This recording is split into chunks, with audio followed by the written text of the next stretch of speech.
The word democracy comes from Greek. Two words joined together meaning rule by the people.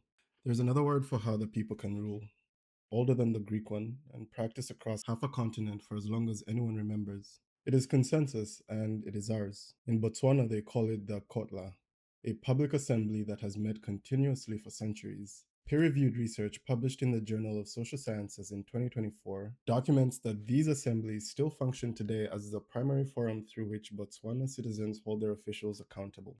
In South Africa, Zimbabwe, and Eswatini, the same institution appears as Indaba, drawn from the Zulu, Xhosa, and Swazi languages. In December 2015, at the Paris Climate Talks, when 195 countries had reached a deadlock, the French presidency turned to Indaba as a negotiation technique, and it broke the impasse.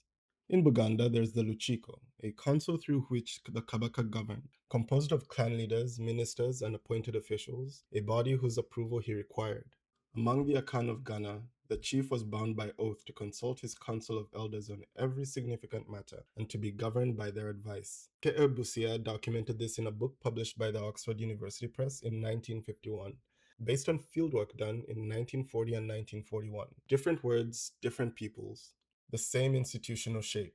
The Ghanaian philosopher Kwasi Wiredu, who died 4 years ago at the age of 90 after a long career at the University of Ghana, Oxford, and the University of South Florida, gave this tradition its most rigorous modern reconstruction. His definition of consensus was precise: an agreement arrived by all members of a given group through rational dialogue and mutual accommodation. Consensus democracy did not require that everyone agree the same thing was best. It required that everyone agree the community could live with what was decided. The will of the majority was heard. The will of the minority was also heard and had to be accommodated in the decision itself. Consensus democracy asked what the community could carry forward together. Majoritarian democracy has never known how to ask that question. But we must be honest about what these traditions were not. They were often patriarchal. Women were frequently excluded from formal deliberation, and in some traditions, once a chief issued a ruling, further debate was constrained. The Nigerian philosopher Emmanuel Chukwudi Eze warned directly against romanticizing pre-colonial systems that had their own hierarchy. We must also be honest about what we traded them for.